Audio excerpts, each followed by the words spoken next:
നമസ്കാരം. വയനാട് ഒരു തേങ്ങലായി മാറുകയാണ്. അട്ടമലയും മുണ്ടക്കൈയും ചൂരൽമലയും ഒക്കെ നമുക്ക് കണ്ണീരോർമ്മയാണ്. അവരെ അതിജീവിപ്പിക്കുന്നതിന് വേണ്ടി മുഖ്യമന്ത്രിയുടെ ദുരിതാശ്വാസ നിധിയിലേക്ക് സംഭാവന നൽകണമെന്ന് ആവശ്യപ്പെട്ടുകൊണ്ട് മുഖ്യമന്ത്രി കഴിഞ്ഞ ദിവസം മാധ്യമങ്ങളെ കണ്ടത് നമ്മൾ കണ്ടതാണ്. അതിനുശേഷം ആരും സംഭാവന ചെയ്യരുതെന്ന് പറഞ്ഞുകൊണ്ട് ചില നികൃഷ്ട ജീവികൾ വ്യാജ പ്രചരണം നടത്തിയതും നമ്മൾ കണ്ടു. അവസാനം വ്യാജ പ്രചരണങ്ങൾ നടത്തിയവർക്കെതിരെ കേസ് വരെ എടുക്കുന്ന ഒരു ഘട്ടം വരെ എത്തി. ജനങ്ങൾ വലിയ രീതിയിൽ പ്രതിരോധിച്ചു. ഈ വ്യാജ പ്രചരണത്തെ പ്രതിരോധിച്ചത് നമ്മൾ ദുരന്തമുഖത്ത് രക്ഷാപ്രവർത്തനം നടത്തിയാണ് നമ്മുടെ സഹോദരങ്ങളെ രക്ഷിക്കാൻ വേണ്ടി ഇടപെടൽ നടത്തിയതെങ്കിൽ ഇത്തരത്തിൽ ദുഷ്പ്രചരണം നടത്തിയവരെ നമ്മൾ എങ്ങനെയാണ് ചെറുത്ത് തോൽപ്പിച്ചതെന്ന് വെച്ചിട്ടുണ്ടെങ്കിൽ മുഖ്യമന്ത്രിയുടെ ദുരിതാശ്വാസ നിധിയിലേക്ക് ഫണ്ട് ഇട്ടുകൊണ്ടാണ് നമ്മൾ അതിനെ ചെറുത്ത് തോൽപ്പിച്ചത്, ആ വ്യാജ പ്രചരണം പൊളിച്ചടക്കിയത്. ഇനി സിനിമാ മേഖലയിൽ നിന്ന് ആരൊക്കെയാണ് മുഖ്യമന്ത്രിയുടെ ദുരിതാശ്വാസ നിധിയിലേക്ക് പണം കൊടുത്തിട്ടുള്ളത്, എത്രയൊക്കെ രൂപ വെച്ചാണ് കൊടുത്തേക്കുന്നത് എന്നൊക്കെ നമുക്കൊന്ന് പരിശോധിക്കാം. ആദ്യം തന്നെ ഈ വിഷയവുമായി ബന്ധപ്പെട്ട് മുഖ്യമന്ത്രിയുടെ ദുരിതാശ്വാസ നിധിയിലേക്ക് പണം കൊടുത്തത് മലയാളത്തിൽ നിന്നുള്ള നടന്മാരാരുമല്ല, തമിഴിൽ നിന്നുള്ള ചിയാൻ വിക്രമാണ്. അദ്ദേഹം 20 ലക്ഷം രൂപയാണ് മുഖ്യമന്ത്രിയുടെ ദുരിതാശ്വാസ നിധിയിലേക്ക് കൊടുത്തത്. തൊട്ടു പിന്നാലെ തന്നെ മുഖ്യമന്ത്രിയുടെ ദുരിതാശ്വാസ നിധിയിലേക്ക് പണം നൽകിയത് മമ്മൂട്ടിയാണ്. മമ്മൂട്ടി ആദ്യഘട്ടം എന്ന നിലയിൽ 20 ലക്ഷം രൂപ മമ്മൂട്ടി കൊടുക്കുന്നു. അതായത് ഇത് ആദ്യഘട്ടമാണ്. അതിനുശേഷം ഇനിയും മമ്മൂട്ടി പണം നൽകാൻ തയ്യാറാണെന്ന സന്നദ്ധത അറിയിച്ചിട്ടുണ്ട്. ദുൽഖർ സൽമാൻ 15 ലക്ഷം രൂപയാണ് മുഖ്യമന്ത്രിയുടെ ദുരിതാശ്വാസ നിധിയിലേക്ക് കൊടുത്തിരിക്കുന്നത്. പിന്നാലെ ഫഹദ് ഫാസിൽ അദ്ദേഹത്തിൻ്റെ ഫ്രണ്ട്സും കൂടിയിട്ട് 25 ലക്ഷം രൂപയാണ് മുഖ്യമന്ത്രിയുടെ ദുരിതാശ്വാസ നിധിയിലേക്ക് കൊടുത്തിട്ടുള്ളത്.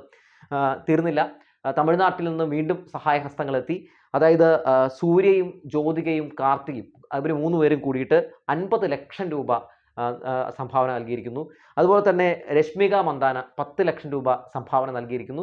ഇനി വരും ദിവസങ്ങളിലൊക്കെ നടന്മാരൊക്കെ അകമഴിഞ്ഞ് നമ്മളെ സഹായിക്കും എന്ന് തന്നെയാണ് നമ്മൾ കരുതുന്നത്. പല സിനിമാ നടന്മാരുമൊക്കെ മുഖ്യമന്ത്രിയുടെ ദുരിതാശ്വാസ നിധിയിലേക്ക് സംഭാവന നൽകണമെന്ന് ആവശ്യപ്പെട്ടുകൊണ്ട് പരസ്യ പ്രചാരണവുമായി രംഗത്തിറങ്ങിയിട്ടുണ്ട്. ബേസിൽ ജോസഫ് എന്ന ഡയറക്ടർ ഈ വ്യാജ പ്രചരണം നടക്കുന്ന സമയത്ത് തന്നെ അതിനെ എതിർത്തുകൊണ്ട് മുഖ്യമന്ത്രിയുടെ ദുരിതാശ്വാസ നിധിയിലേക്ക് സംഭാവന നൽകണം എന്നാവശ്യപ്പെട്ടുകൊണ്ട് വന്ന കാഴ്ചയൊക്കെ നമ്മൾ കണ്ടു. സമാനതകളില്ലാത്ത ദുരന്തമാണ് വയനാട്ടിൽ സംഭവിച്ചിരിക്കുന്നത്. ദുരന്ത നിവാരണത്തിനായി നമ്മളാൽ കഴിയുന്ന സഹായം ചെയ്യാൻ നമ്മളെല്ലാവരും ബാധ്യസ്ഥരാണ്. ബഹുമാനപ്പെട്ട മുഖ്യമന്ത്രിയുടെ ദുരിതാശ്വാസ നിധിയിലേക്ക് കഴിവിന്റെ പരമാവധി സംഭാവന ചെയ്യുക. അതുകൊണ്ട് സിനിമാ മേഖലയും ഒറ്റക്കെട്ടായി തന്നെ നമ്മുടെ വയനാട് ജനതയെ ഉയർത്തെഴുന്നേൽപ്പിക്കുന്നതിന് വേണ്ടി അവരുടെ അതിജീവനം വളരെ വേഗതയിലാക്കുന്നതിന് വേണ്ടി ഒറ്റക്കെട്ടായി തന്നെ കൈകോർക്കുന്ന ഒരു കാഴ്ചയാണ് നമ്മളിപ്പോൾ കണ്ടുകൊണ്ടിരിക്കുന്നത്.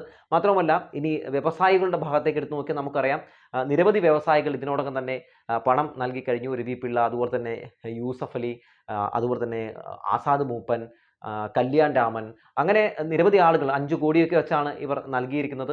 മാത്രവുമല്ല, അദാനി പോർട്ട് ഏകദേശം 5 കോടി നമുക്ക് വാഗ്ദാനം നൽകിയിരിക്കുന്നു. ഇങ്ങനെ ഓരോ ആളുകളും ഓരോ ഘട്ടത്തിലും നമുക്കിങ്ങനെ പണം സംഭാവന നൽകിക്കൊണ്ടിരിക്കുകയാണ്.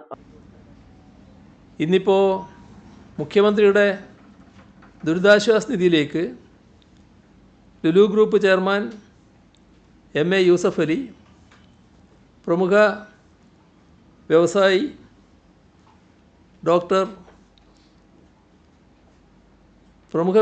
രവിപിള്ള, കല്യാൺ ജ്വല്ലേഴ്സ് ഉടമ കല്യാൺ രാമൻ, ഇവരെല്ലാം 5 കോടി രൂപ വീതം ധനസഹായം പ്രഖ്യാപിച്ചിട്ടുണ്ട്. വിഴിഞ്ഞം പോർട്ട് അദാനി ഗ്രൂപ്പും 5 കോടി രൂപ സഹായ വാഗ്ദാനം നൽകിയിട്ടുണ്ട്.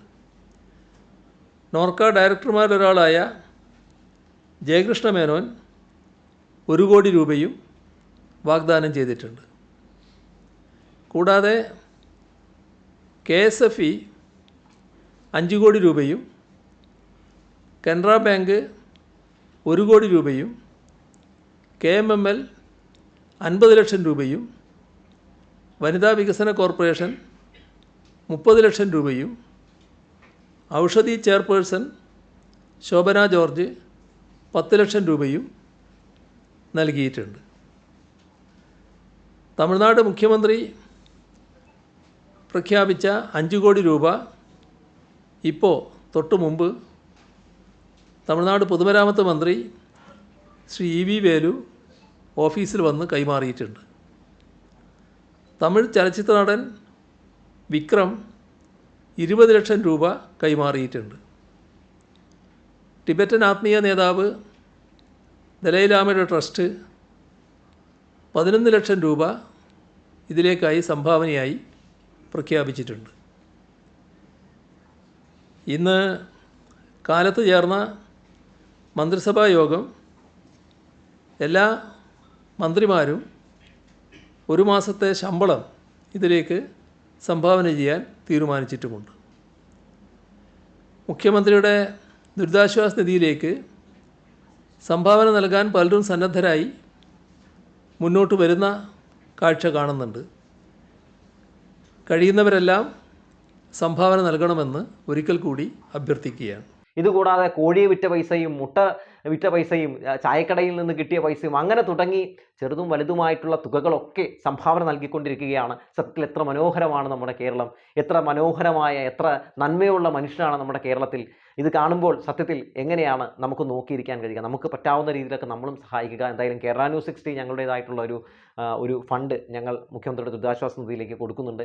എല്ലാവരും കൊടുക്കണം. കാരണം ഇത് നമ്മളുടെ എല്ലാവരുടെയും ഒരു എന്താ പറയുക, നമ്മൾക്ക് എല്ലാവർക്കും അങ്ങനെ കൊടുക്കാൻ കഴിയണം. ഇത്തരം സംഭവങ്ങൾ ഉണ്ടാകുമ്പോഴാണ്, ഇത്തരത്തിലുള്ള ദുരന്തങ്ങൾ ഉണ്ടാകുമ്പോഴാണ് നമ്മൾ മനുഷ്യനായി മാറേണ്ടത്, നമ്മൾ മനുഷ്യനായി പ്രവർത്തിക്കേണ്ടത്, മനുഷ്യർക്കൊപ്പം നിൽക്കേണ്ടത്. ഉറ്റവരും ഉടയവരും ഒക്കെ നഷ്ടപ്പെട്ട അവരെ ആ ദുരന്ത ഭൂമിയിൽ നമ്മൾ കണ്ടു. ആ കാഴ്ച നമുക്ക് മറക്കാൻ കഴിയാത്തതാണ്.